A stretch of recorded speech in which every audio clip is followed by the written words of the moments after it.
Hello dear students, कैसे हैं आप सभी। आई होप बहुत अच्छे होंगे। चलिए 9.1 से क्वेश्चन नंबर 15 को सॉल्व करते हैं। तो देखिए इस क्वेश्चन में हमसे क्या कहा गया है, एक सीधा राजमार्ग एक मीनार के पाद तक जाता है। मीनार के शिखर पर खड़ा एक आदमी एक कार को 30 डिग्री के अवनमन कोण पर देखता है, जो कि मीनार के पाद की ओर एक समान चाल से जाता है। 6 सेकंड बाद कार का अवनमन कोण 60 डिग्री हो गया। इस बिंदु से मीनार के पाद तक पहुंचने में कार द्वारा लिया गया समय ज्ञात कीजिए। तो चलिए इसका सॉल्यूशन करते हैं। तो देखिए डियर स्टूडेंट्स, सबसे पहले हम इस क्वेश्चन के लिए एक आकृति बना लेते हैं, जैसा हमें क्वेश्चन में कहा गया है उसके अकॉर्डिंग। तो सबसे पहले हमसे कहा गया है कि एक सीधा राजमार्ग है, यानी कि रोड है, जो कि एक मीनार के आधार बिंदु तक जाता है। तो मान लीजिए कि ये हमारा मीनार है, ठीक है। इसका आधार बिंदु ये हो जाएगा।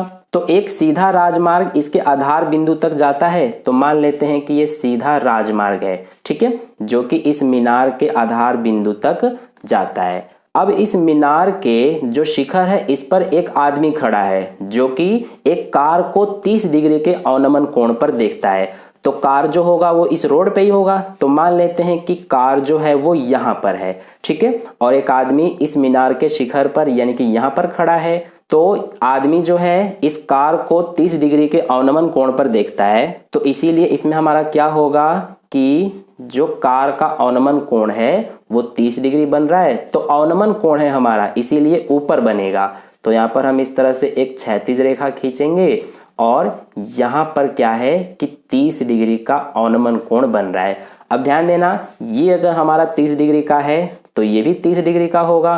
क्यों होगा ये बात आपको अच्छे से पता होगा, क्योंकि ये दोनों क्या है, एकांतर कोण है, ठीक है। आगे कहा गया है कि जो कार है इसका 6 सेकंड के बाद अवनमन कोण 60 डिग्री हो गया।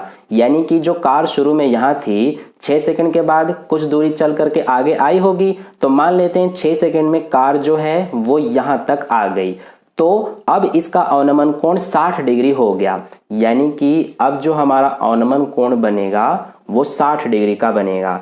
तो ये पूरा हमारा जो है 60 डिग्री का होगा। अब अगर ये पूरा 60 डिग्री का होगा तो ये भी हमारा 60 डिग्री का होगा।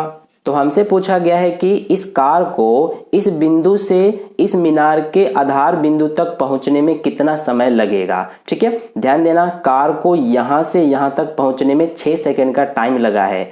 तो इस बिंदु से इस बिंदु तक पहुंचने में कितना समय लगेगा यही हमें बताना है, ठीक है। तो चलिए अब इसका सॉल्यूशन करते हैं। सबसे पहले हम इसका नाम दे देते हैं। ये ए बिंदु हो जाएगा, ये बी सी डी।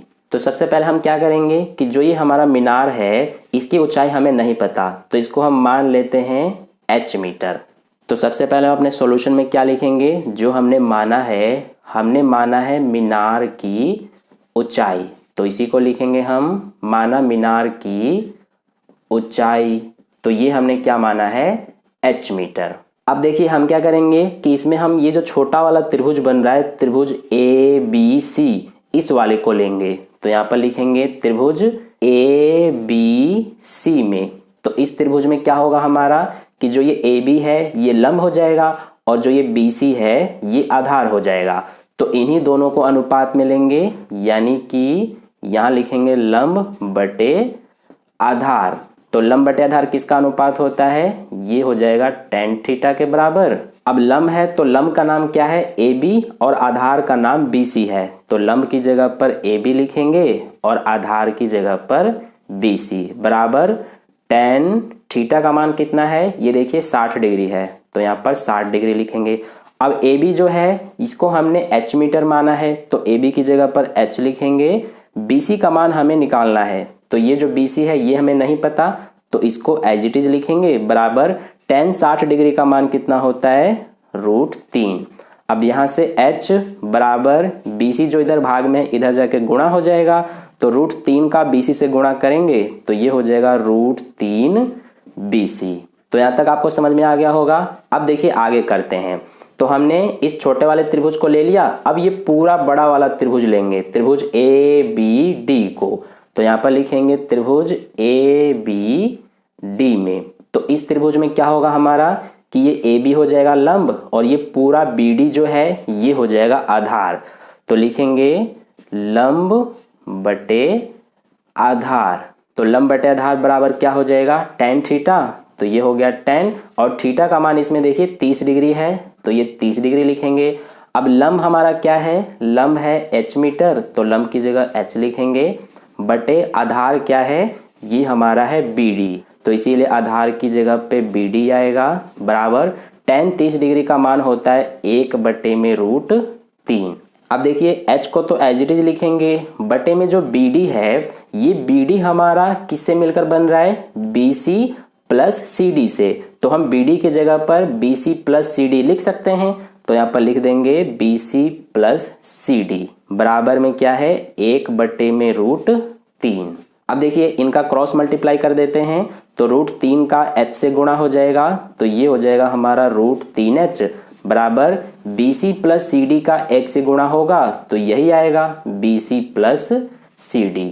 अब देखिए इसमें हम क्या कर सकते हैं कि यहाँ पर √3h है, तो ये जो h है यहाँ पर आप देखिए h बराबर हमारा √3BC है, तो इस h की जगह पर हम ये लिख सकते हैं √3BC। तो इसीलिए हम क्या करेंगे, इसको हम समीकरण 1 का नाम दे देते हैं। अब यहाँ पर लिख लेंगे हम कि समीकरण 1 से क्या होगा हमारा, √3 एज इट इज लिखा जाएगा, और h की जगह पर हम क्या लिखेंगे, ये √3BC, क्योंकि यहाँ पर h बराबर ये है, तो ये हो जाएगा √3BC बराबर में जो है वही उतार देंगे BC प्लस CD। अब इनका गुणा करते हैं, तो √3 और √3BC का गुणा करेंगे, तो सबसे पहले √3 और √3 3 हो जाएगा, और ये BC बराबर में क्या है, BC प्लस CD। अब देखिए ये 3BC एज इट इज, इस BC को इधर लेके आएंगे तो माइनस का BC हो जाएगा, बराबर में क्या बचेगा, CD। तो 3BC में से BC को घटाएंगे तो ये बचेगा 2BC बराबर CD। तो यहाँ से अगर BC का मान निकालेंगे तो ये हो जाएगा CD बटे में 2, तो ये हमारा BC का मान CD बटे 2 आ गया। अब देखिए हमारा यहाँ पर आंसर आ जाएगा। हमसे क्या कहा गया है कि यहाँ से कार जो है यहाँ तक पहुँचने में 6 सेकंड का टाइम लेती है, यानी कि CD दूरी तय करने में कार द्वारा लिया गया समय कितना है, 6 सेकंड। तो इसी को हम सबसे पहले लिख लेते हैं कि CD दूरी तय करने में लगा समय, तो ये कितना समय लगा है, ये लगा हुआ है 6 सेकंड। ठीक है, तो ये हो गया। अब देखिए हमें निकालना है कि BC दूरी तय करने में कितना समय लगेगा, यानी कि कार को यहां से यहां तक पहुंचने में कितना समय लगेगा, यही हमें बताना है। यानी कि हम बताएंगे कि BC दूरी तय करने में कार द्वारा लगा समय। तो देखिए ये हमारा कितना हो जाएगा, BC दूरी तय करने में लगा समय। देखिए BC बराबर हमारा CD बटे 2 है, तो इसीलिए हम इस BC के बराबर में CD बटे 2 लिख सकते हैं। ऐसा हमने क्यों लिखा है, आई होप आपको समझ में आ गया। क्योंकि देखिए हम BC दूरी तय करने में लगा समय निकाल रहे हैं, तो यहाँ पर हमारा BC बराबर में CD बटे 2 है, इसीलिए BC के बराबर में CD बटे 2 लिख सकते हैं। तो यही हमने लिखा है। अब CD का मान हमें पता है कि CD दूरी तय करने में कितना समय लगा है, 6 सेकंड। तो CD की जगह पर 6 लिखेंगे, बटे में 2। अब ये दोनों कटेगा, 2 एकम 2, 2 तिया 6, तो ये हमारा आ जाएगा 3 सेकंड। ठीक है, यानी कि कार को यहां से यहां तक पहुंचने में, इस बिंदु से इस बिंदु तक पहुंचने में 3 सेकंड का टाइम लगेगा। ठीक है, तो यही 3 सेकंड हमारा आंसर हो जाएगा।